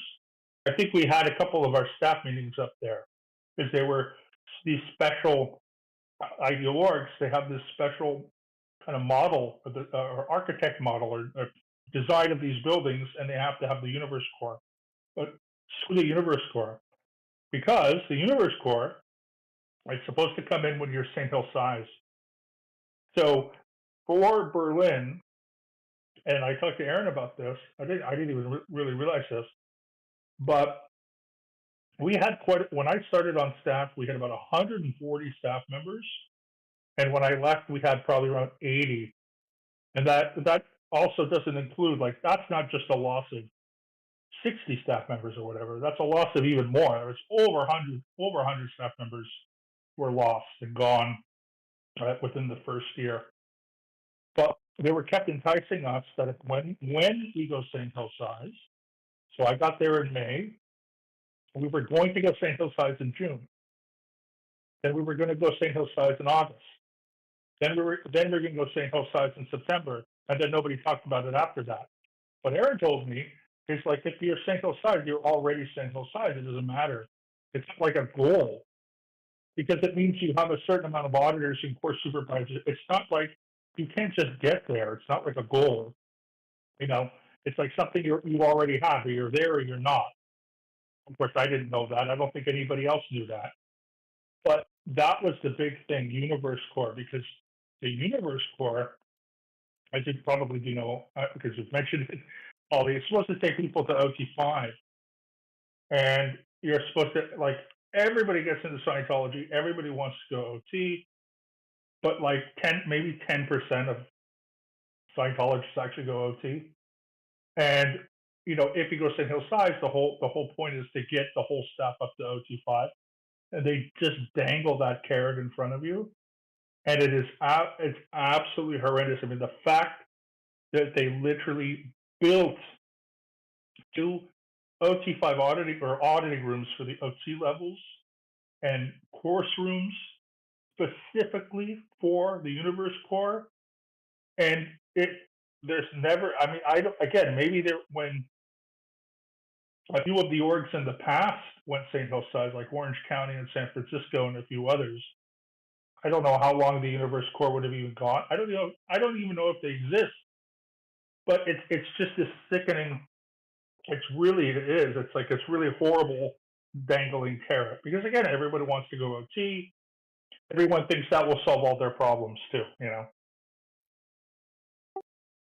Another piece of the crazy. And as I've learned about staff culture and just all the shit, just God, I'm probably not even a quarter of the way done learning about staff. And actually, no, I'm like 2% done learning about staff. Because I'm just scratching the top of the iceberg. I'm trying to gather like as much info as I can about every single post that exists. And I'm not anywhere close to. And then again, it's like, again, speaking with Chris, he's like, you can read as much policy as you want, you can look at as many org charts as you want, but that's not covering the culture. And that's another thing I still need to learn about, is the culture of staff and the culture of management, and how some policies may be flat out ignored in the hierarchy, how much bypassing there is going on and putting people into fucking danger conditions. God. Do you have the OEC volumes? Oh, I do. They're sitting downstairs on my bookshelf. Yeah. And in my archive. But the old ones or the new ones? I have old ones or the new ones? I have the 1990 ones. Yeah. So you're gonna have to get your hands on the new ones. I have interestingly enough, Treasury is the smallest one of all of them. OEC 3. I've read every page of that book probably 2 or 3 times over. It did nothing for me at all. You know, it's just roundabout BS, bureaucracy. But The one thing that I loved about Treasury and I love about Scientology is, which you probably came across. There was a policy on receipts and how when somebody buys something from Scientology, they print a receipt on a dot matrix printer from the 80s. And of course, because And Hubbard said it, now they're going to have dot matrix printers until like 2057. they're going to always have dot matrix. They're never going to change. And those, of course, it was my job to get ink and stuff like that for the printers. Not easy, not easy at all. I was the supply officer, so the maintenance of these archaic, unbelievably difficult. So when you get a receipt, this is for policy. Like, this is how crazy it is. You have this printer paper. There's 5 sheets of paper with white, yellow, blue, red, and green. And they're all in this dot matrix. So when you print something, you print a receipt. It has the date, the time, the person's name, their address, whatever, and it makes 5 copies. So I still remember this because I had to read that policy a lot. Okay, I think it was in one of my might have been in my staff status courses, but I can't remember now. The white goes to the customer. The yellow goes to the dissemination division. It goes into the CF files. The blue, I think, goes to the HCO, which has a file. The red goes to good old Treasury because we have a file. And of course, the green goes to the technical division because they have a file. Why can't there just be, it's called central files. Why can't that just be the centralized fucking location? The amount of paper. So I had the files. There was a tech office that had the files. There was the CF, and then there was HCO. So that's literally 4. Pretty much the same information. Pretty much. But exactly, why do you need 4? And they're all color coded, of course, because all the divisions are color coded. Because, as you know from your OAC volumes, Div 7 is blue. I think Div 1, white, I think. Div 2 is yellow. Div 3 is red. Div 4 is green. I think Div 5 is either black or brown. And I believe Div 6 is whatever, orange, or I don't know. Who cares? They're all different colors. So they've got to go to these different places. And it's madness because nobody, was also some part of my job too, is there are people like these compliance people, these ESTOs, these settlement officers, and if you don't put something away, like, it's such nonsense. Like, if you don't put one of those receipts into the right place, then you get written up or you get in trouble, and you have to read the policy again, even if it's not my fault. Because what we do is we just print the receipt. The other people are supposed to come and pick them up. They never pick them up because they don't care. And on and on and on. Anyway, it's just a headache. And it's a lot of busy work and little work that really totals to nothing. No achievement at the end of the day. No personal achievement. Anyway. It's all just busy work. Busy work, micromanaging, etc. It's ridiculous. But anyway, I mean, in the end, I'm glad I'm out. I'm done. I'm over with. And as I said, staff working all of those hours, and I've said this before on my channel, I don't even really now. I've been out since 2008. That's a long time ago. That's 17 years ago. That's a massive amount of time. That's like a kid in high school. That's how long I've been out of Scientology. And I cannot for the life of me come up with a very specific idea of why I even worked that amount of time. Like, I just did it. I'm just convinced it's not, a rational thing. I can't reason it. I mean, make it reasonable. It was purely based on circumstances, promises that never came to fruition. And I really suffered physically. Everybody did. Sleep deprivation, food deprivation. I lost a ton of weight. I became very ill because of the ravaging of my body, um, of all these things. Again, not eating, not sleeping, and so forth. And I can't reason why I did it. And week after week. And then another thing is, a lot of people say, why don't you just leave? Which is something that people get all the time in whatever.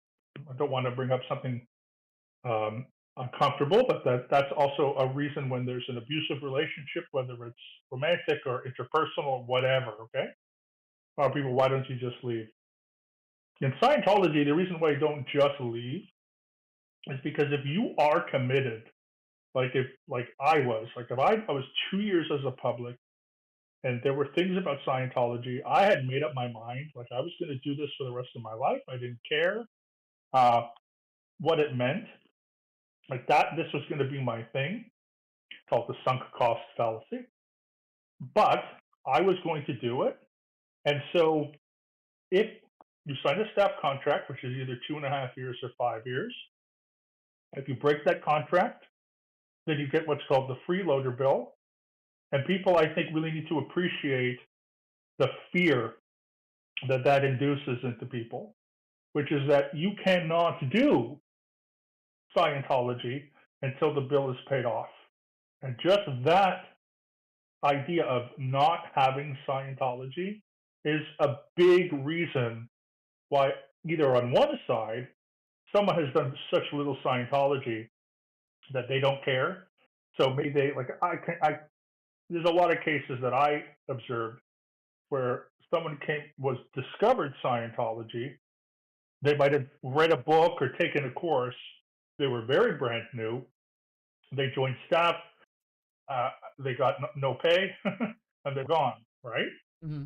But for most people, they stay in because they've been doing Scientology, and they're either chasing these highs that you get off Scientology, auditing courses, whatever, and they're hoping for something in the future. And again, it's the dangling carrot. And so that freeloader debt is absolutely toxic, and it's a huge abusive point, and it's why people stay. So that was the reason why I didn't just get up and walk away, because I knew I'd be in trouble. I knew that my eternity would be in trouble. And what can I say? I lived a few blocks from a police station. Never crossed my mind to report it. You know what I mean? Well, no, Never crossed my mind at all. you'd read the ethics book. You'd learned not to trust the police. You trust the police, journalists. Yep. There's a teaching when you first get into Scientology. They indoctrinate you with your ethics and the ethics conditions. And one of the things is when you do an ethics condition, I forget which one it is. I think liability. One of the things is you're supposed to state who your real friends are. And the conclusion is that your real friends are people that are trying to improve themselves. What it really means is Scientology. Because you can't improve yourself unless you're doing Scientology. You can't do anything unless you're doing Scientology. Go back to the religious stuff.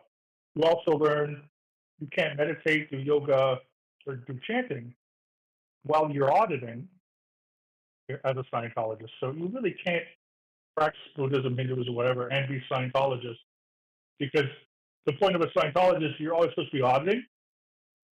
So they should just say, like, oh, well, they'll say, like, I should say, they will say to you, well, you can meditate, you can do yoga, you can chant, but not while you're auditing.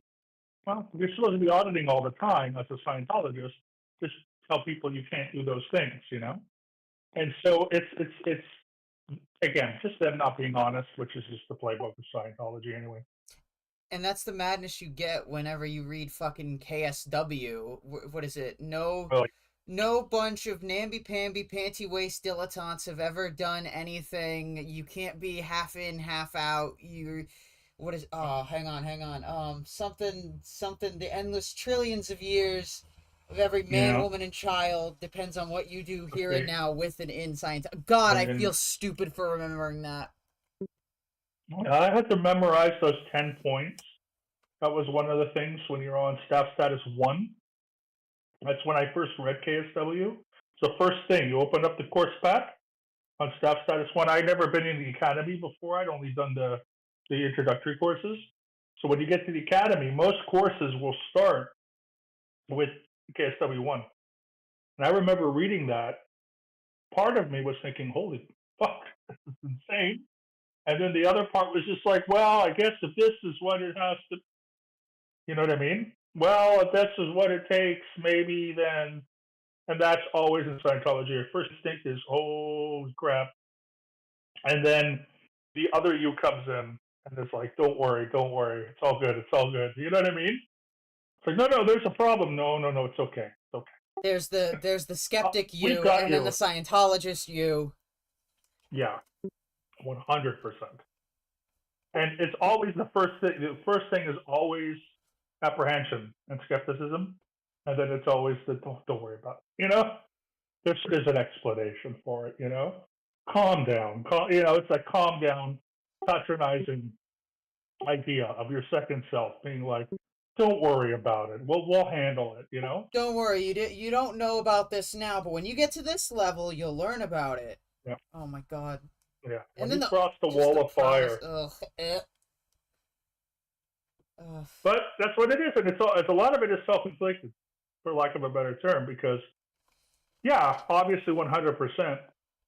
There are Scientologists that will, spy on you and knock on your door. And, I've had instances of, I thought I had a day off once for crying out loud, but no, I didn't have a day off because someone was knocking on my door and literally,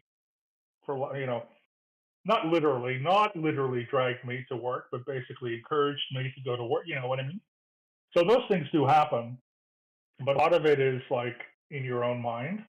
Like, if I don't do something, I'm going to get in trouble, so I might as well just do whatever they want, type thing. So you police yourself. Of course, again, there is spying, there's snitching, there's all the reporting, which is certainly around. But I think the most psychologically damaging is the self-policing. The what if, because that's like an endless worry, an endless paranoia. And so you end up just making these decisions that are not in your interest. They're in the interest of the church. They're not in your own interest, and so on. And that's toxic and disastrous, as we all know too. So just horrific. Did you get a freeloader debt when you left? Oh yes, I did. Absolutely, and I haven't paid a single penny, thankfully. How I much think was it? mine was. Did you remember? Do you remember the gentleman Doug Scott Kramer? Did you remember him? I've spoke to him Yeah, very I little, told but him. I did reach out to him at one point. Yeah, we did quite a few videos with him, and I remember talking to him about this a couple of years ago. I think mine was somewhere around $5,000-6,000 Wow, that's because cheap in comparison. oh no, it's nothing in comparison to the hundreds, because what mine was this nonsense again. So I get on staff in Berlin. I do staff status 0, 1, and I start staff status 2.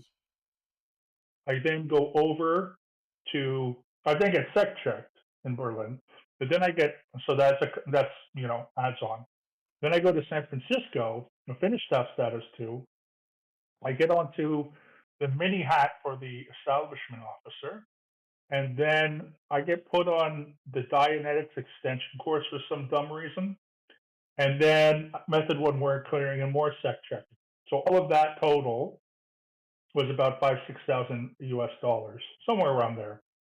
And I haven't paid a single bit of it since since I was kicked off staff.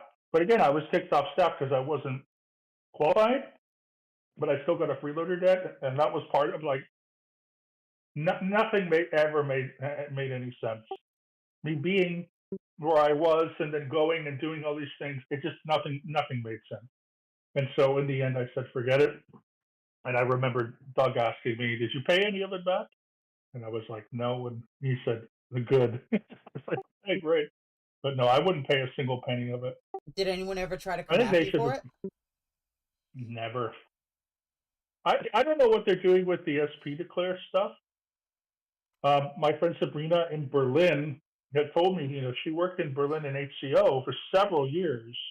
I think she ended up leaving in like 2015 or something. So she worked there consistently.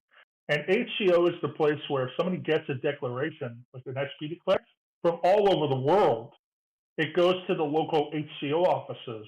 So I have no idea, but I think I'm on someone's list of don't contact. I don't know if I'm an SP, PTS, but I'm on some do not contact list. And what I say, right, is although I have no and have never had any um, reason or want to sue the church, but I do still think that they owe not just me, but they owe a lot of people money for the lack of things that they were able to do, like lack of wages and so forth. I mean, in my case, at least 50,000 euros, if not more. So I'm never going to get it, and I'm not going to sue for it. But that's what I would want with an apology, and then okay, whatever. But I'm not going to get it, so it's okay. And they owe a lot of people a lot more, and they owe a hell of a lot of people a lot more. But no, I'm very thankful.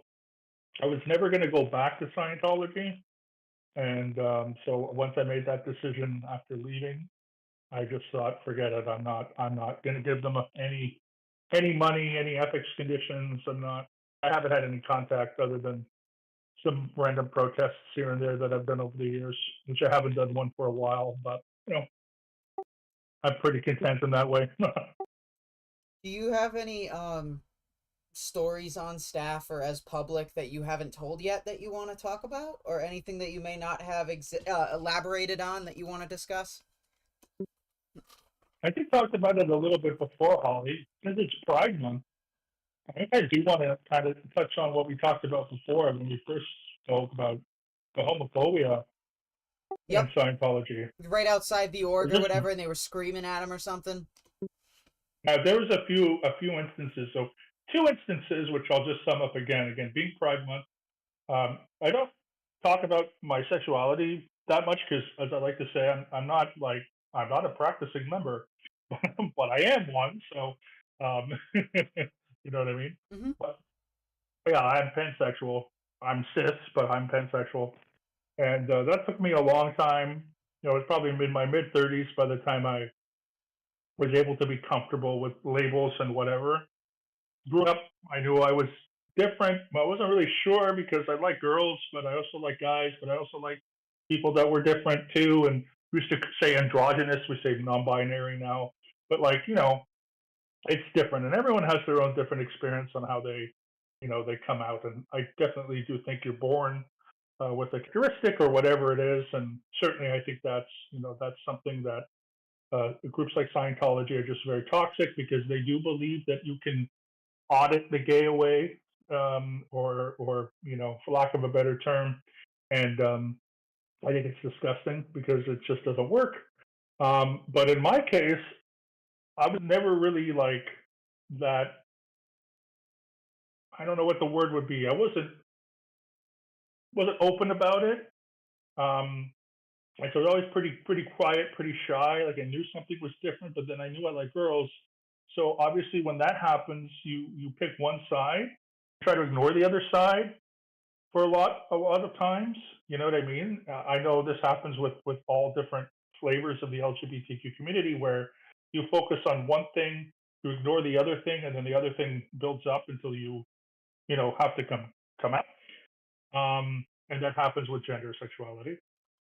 So for me, when I was on staff and so forth, obviously I was having all these questions and these ideas and so forth. So the first thing that happened was um, shortly after I joined staff, we were out. We, as the Berlin org, we would go out to these major centers in Berlin, and we were at a place called Alexanderplatz or Alexander Square. I think it's in East Berlin. Anyways, it's a nice place.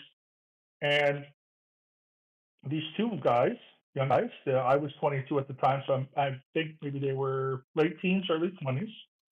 Uh, Two gay guys in a relationship came to we had this stress test table. We do the stress test. You have a table, you have books, you have the e-meter, and there was a young woman who was on staff who, I guess, for whatever reason, really didn't know the homophobic policies. She, I guess, would consider herself to be very liberal, but very much an ally. And she did the stress test. They were very open about their relationship. They were both gay. They were both in relationships, so forth. And she ended up giving the stress test and selling them a Dianetics book. They paid for the book, and through this what we would call a six reg, um, got them to sign up for a course, got them to come back to the org sometime later and sign up for a course, a basic course.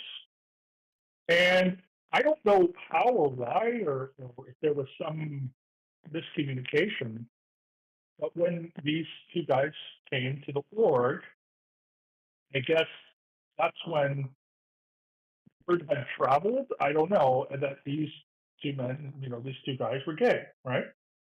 Um, and so I remember there was a lot of hoopla about this because in Treasury, I not only printed the receipt, as I mentioned, for the courses that this couple was going to take, but I had to give them the refund because, as they were said, Scientology doesn't. If you are gay or trans or etc., you cannot do Scientology. You just can't, unless you're in like LA, and then really they kind of want you to change. So there's some orgs that might be a little bit more lenient, but certainly not in Berlin, and certainly not at that time. So I gave them the refund, and that was like the first instance where I was kind of taken back a little bit because I was like, huh, like that shouldn't matter. It should like if this is a church, we're supposed to be welcoming. And there was always chatter and nattering of homophobic comments, which, growing up as a millennial, I know now, obviously, that like some of the stuff we used to call our friends and the name calling and this kind of thing is really gross, but it was an at the time kind of thing.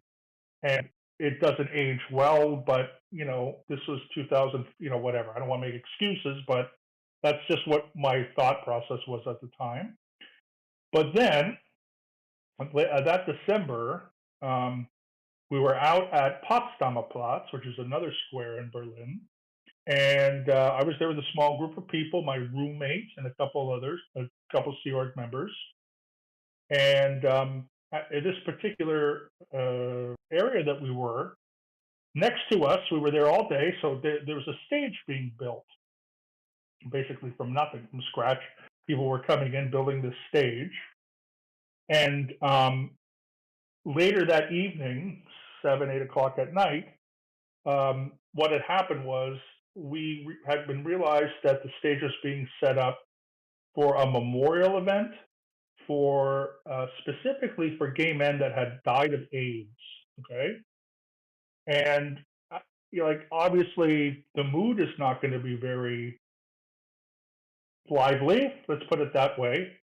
And there was a young 16-year-old staff member who was from Switzerland. She's born and raised the second gen. And she was walking around, and in Scientology, we have these like what we call tone drills, where if something is very negative, you try to bring it up. So she was like literally bouncing around the whole place, cheering, woohooing, trying to get it up tone. And my roommate and all these other people were coming to me because again, I didn't speak German. and were using very horrible language when they were describing this, what was going on. And there was a procession that started a few blocks from where we were, and it was a group of people, um, men and women, and they were holding signs of loved ones that had died with their picture and with their dates of their birth and the dates of their death. And they were holding candles, and they had come from this particular area and they'd walked to the stage. And just the things that I heard coming out of the mouths of my fellow staff members about how, you know, uh, and just I obviously don't want to repeat anything, but I'll give you a very taste of it, which was essentially that these people, these individuals who had died of AIDS, it was their fault because they were PTS. And that is just a very inhumane way. I don't care what religion you are. I don't care if you don't have a religion. I don't care. It doesn't matter, right? In the end, we're human. You have to have some kind of human connection and sympathy and empathy. But just that amount of just horrible, horrible language and blame and just it was just disturbing. I don't know. Like being in the closet, I obviously didn't set me on a different course because I still was in Scientology for another half year. But it's certainly as I look up on it now, I look at that behavior, that toxicity, that inhumanity, that demonization, that denigration of people who are LGBTQ and also of different races, because Scientology is very racist as well. It just um, makes me very sad that I didn't do something at that time. But I don't think I could have done it anyway because I would have been in trouble. And so that doesn't sound good. I understand. Like the thing I should have done is said no and you know stood my ground, but that would have caused things to have gone another way for me. But regardless, I'm out now and I can tell these stories and I can have regret that I didn't say anything. But I think that if there's any silver lining to this horrible stories, is that Scientology keeps getting exposed and that even though they pretend and play that they're tolerant or that you can be LGBTQ and be in Scientology, behind the mask, it's rough. I mean, I the words that were coming out of these staff members' mouths, I cannot repeat. I'm not going to repeat unless it's private. And if you can just think of the most utterly dehumanizing, denigrating, demonizing language that you've ever heard in your life, and turn it up to 11, that's what Scientologists think of racial minorities and sexual and gender minorities and so forth. And again, I feel some guilt about that, not standing my ground. But at the time, um, you know, I would have been completely kicked out. And at that time, I wasn't ready to leave Scientology, and I wasn't ready to come out of the closet myself. So I don't know what that would have done and how my life would have been different had I left, just a few months earlier. But regardless, it is Pride Month. I know what's happening in the United States here in Hungary.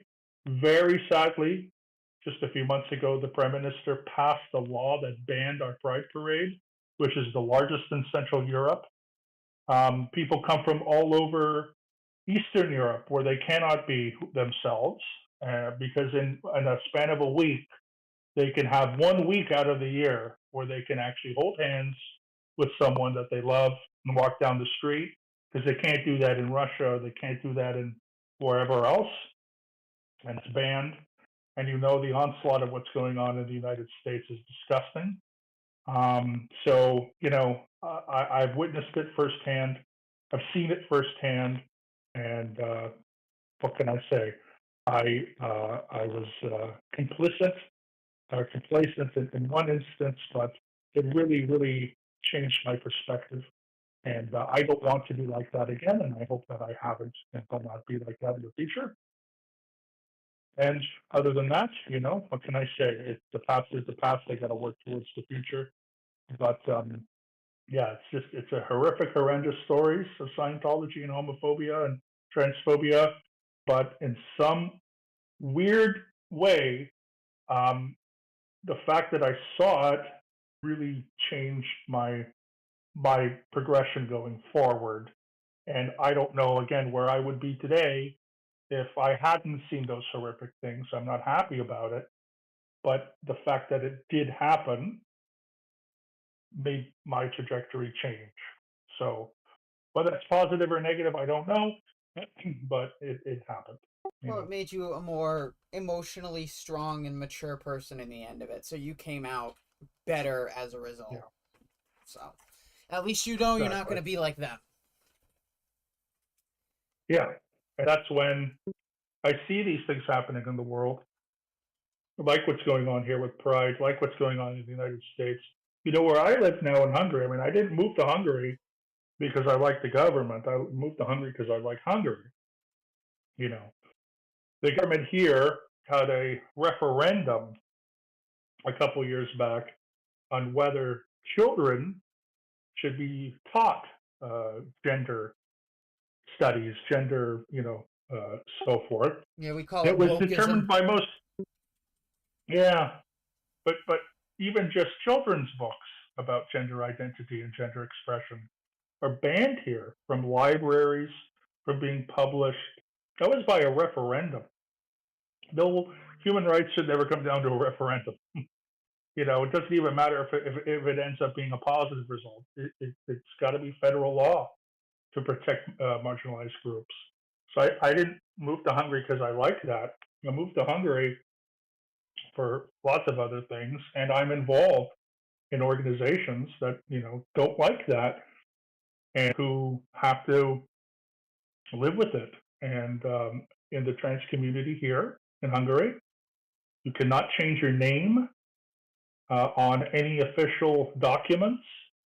So if you were, however you identify, however you present, you can't because you'll be dead named when you cross a border with your passport, through your license, through your medical practices. They're always going to be dead named here because they don't recognize that there's two genders. I understand sex and gender are different, and whatever. There's arguments on both sides, but I think that there are multiple ones. When it comes to gender, it's social, etc. But they don't recognize that here.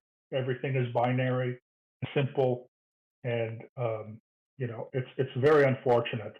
And then, of course, marriage between same-sex individuals is not permitted as well. So it's horrendous.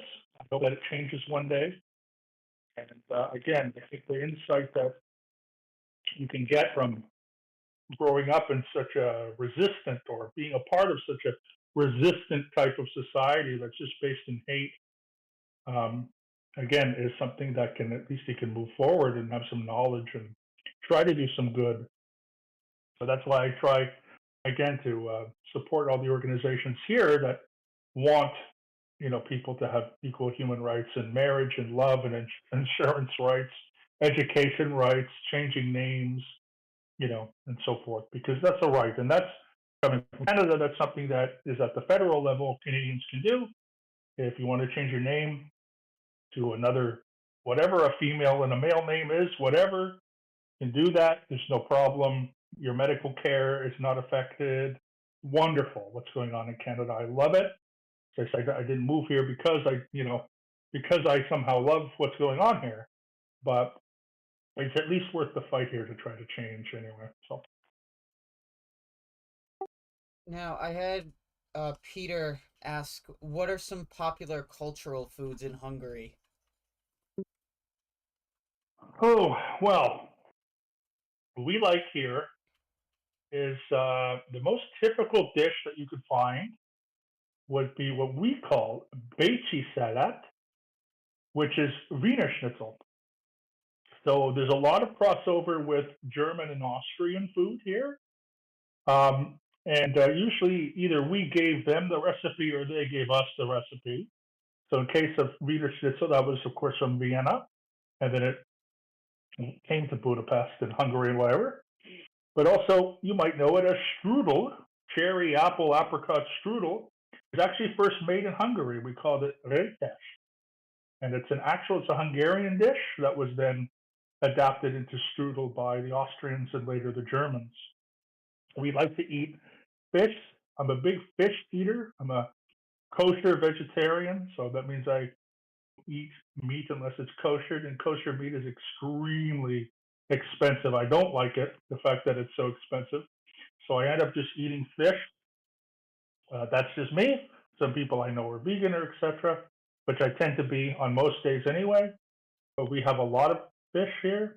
Carp is very popular here, um, and so on, and cod and sole and whatever. Salmon, which we get. But mostly people here eat pork, which I don't eat. But even in Budapest, if you are a vegan or a vegetarian, there's tons and tons of restaurants. I went yesterday to a vegan Mexican restaurant, had a chimichanga, vegan cheese, beans, and I love this particular place. So you can find anything you want. There's also a lot of good Asian food, good Indian food. But in Hungary, we have our traditional food. It's very thick, very heavy, very, very fattening, but also very tasty. The worse it is for you, the better it tastes. Oh, it's so true. But Like when I go to America, I love like the Waffle House and IHOP and Red Robin and Perkins and Applebee's and Taco Bell. It's like, oh my God, there's so much variety of food. And none of it's good for you at all. Nothing is good there. it's really But not. man, is it delicious, you Yep. know? We got a lot of those places, at least where I am, because I'm not in the middle of like a rural community. So you could drive down the street, go to a freaking Chinese restaurant. We got a ramen place. What Ooh, else do we got? We got the IHOP down the road. We got pizza. We got fucking a shit ton of Italian food. ooh, yum. But I did have another Yeah. question from a guy named Marv. Did you know Sabine Weber or something? She never went clear. Sabina Weber. Yeah, Sabina Weber was the director of special affairs. I knew her very well. She's a horrible person, as most people are. I don't know what she would be like outside Scientology, but her Scientology personality was bad. She's one of the reasons why um, I went there without a visa. She encouraged me to stay to get the residence permit, and then even when I couldn't stay anymore and I wasn't allowed, she still tried to entice me to stay and basically stay illegally. So yeah, I had a lot of personal contact with her. Just very incompetent and always for the greater good, for the greatest number. And yeah, recommended a lot of illegal things that I should have done. So And not a then good person in my eyes. and then did you know a Peter who has an organization helping ex-members in Hungary? Do you know him? I don't know him. No, All right. I know that there are people here. Like one of the things is, although there wasn't ever a large amount of Hungarian Scientologists, there are a lot of notable Hungarian Scientologists. We had, I think, about 4 or 5 Sea Org members that were Hungarian in Berlin, and then we had another couple staff members that were Hungarian. So at one point in like the 90s, like just after the Cold War ended, 90s and early 2000s, a lot of religions, of course, came back to what we used to call the Eastern Bloc. And a lot of these groups, Jehovah's Witnesses, Hare Krishnas, Scientology, did pretty well for about a couple decades. And then I live on the other side of the city from the Ideal Lord, and randomly, like 6 months ago, I went to a stationery store on the other side to pick up an order that I made online on the other side of the city. And I was walking and I see the Scientology Ideal Lord, like I completely unplanned. I walked out of the subway. I'm walking up the street. There's a big mall across from it. One of the largest malls in Budapest is literally across the street from the org. I saw two people in there. This big, massive ideal org. All the lights are off. It reminded me of Berlin. One at reception, and then one person hovering around reception, and the whole place lights off. It looked completely dead. When I was there, just before I joined just before I joined in Berlin, I guess this would have been 2006, I want to say, or five. I went to the org that was in a different location. Then I went back again, I think when I was on staff, because I had a vacation, actually had a vacation 1 week, and went to Berlin. I went to Budapest, excuse me, from Berlin. I had a cousin that was getting married. Anyway, I went to that other org, and it was busting. Or buckling, whatever you call it. There were so many people. And I remember going into this was like 2005, 6, 7, 8, and there were people everywhere.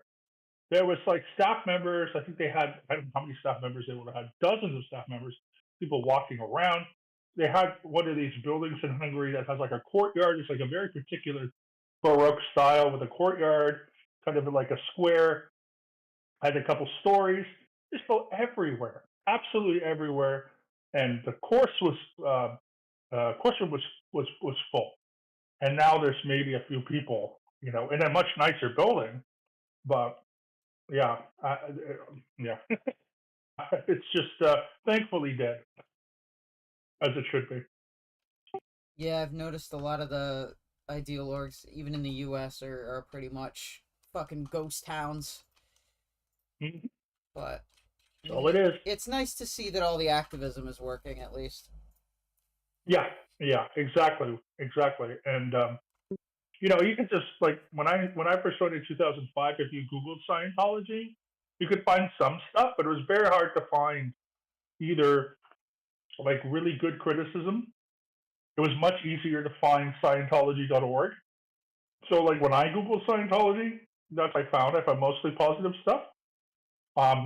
Now, there's the varieties are different, and also testimonies.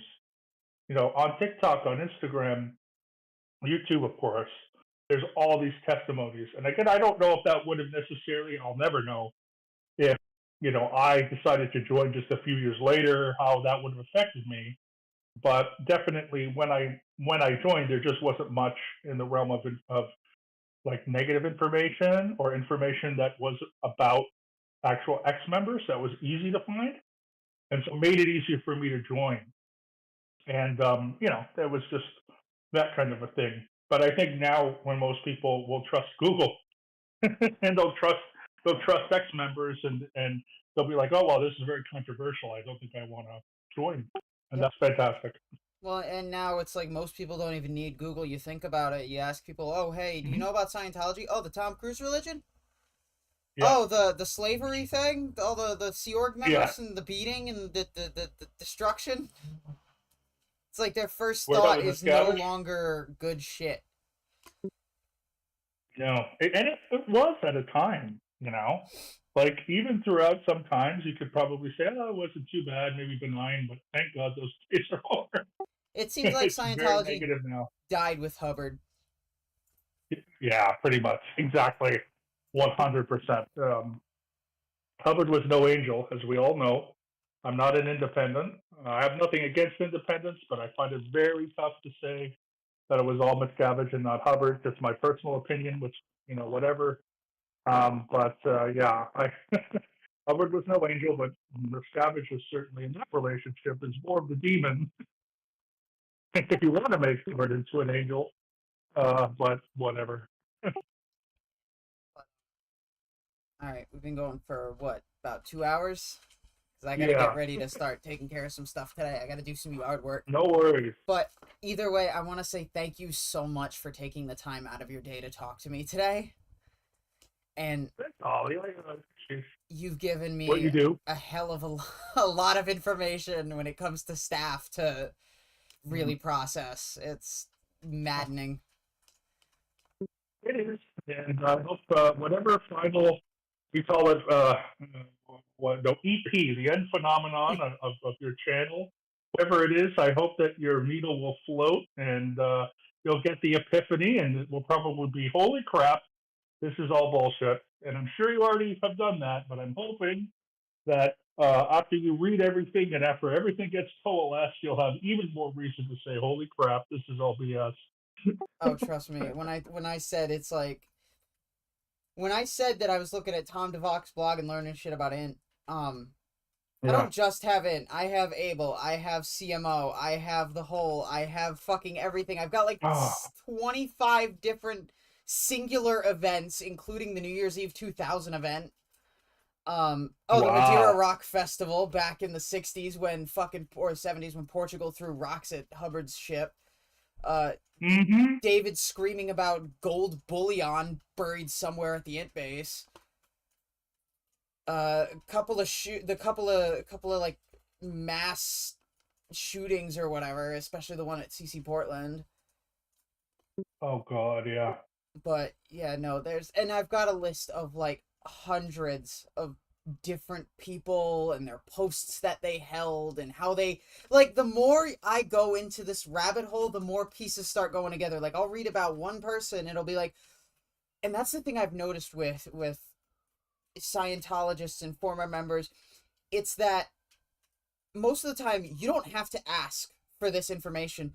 They'll not only will they tell you their story, they'll mention someone they worked with, and then they'll go into a story Yeah. about that person. So then you get information. That's how I've been doing it. It's been information through secondhand accounts. It's just a lot of it. Yeah. It's just, oh, I knew Cheryl, and she worked as the CMO Gold or something, and then I'll be like, oh, who's Cheryl? And then I'll find Cheryl in some other article. I'm like, oh, that's what she did. That's what she was involved in, and yeah, Yeah. it just doesn't stop. But you have been extremely helpful to my research, and I can't thank you enough for everything you've talked about. Well, I want to do this again, hopefully sometime in the future to fill in some other things, and I appreciate that very much. Hell yeah, that sounds good. So we'll keep in touch. We'll figure something out. And I think that's it. I want to thank all of you guys for watching this and hopping into his stream or mine, especially Peter. Thank you, Peter, for hopping into both. Peter, And hang on. Joe is in mine, Irish Mark, these are all my. Yep. When I was streaming, we used to have a designation which we would call the Mark Fossils. So many of these are my Mark Fossils, my devoted, I've had a couple of exalted them in Mark here. Fossils. Yeah, they're all good. I did have. But I do have to get going, Holly. I'm really All right. sorry. Yeah, you're good. I have to. But yeah, thank you so much. Sorry. All right. Well, anyway, I will say thanks to him off chat. But either way, thanks everybody for watching. I had an awesome time, and I hope you did too. I will ask him about Pete Panzerotti. And yeah, so peace out.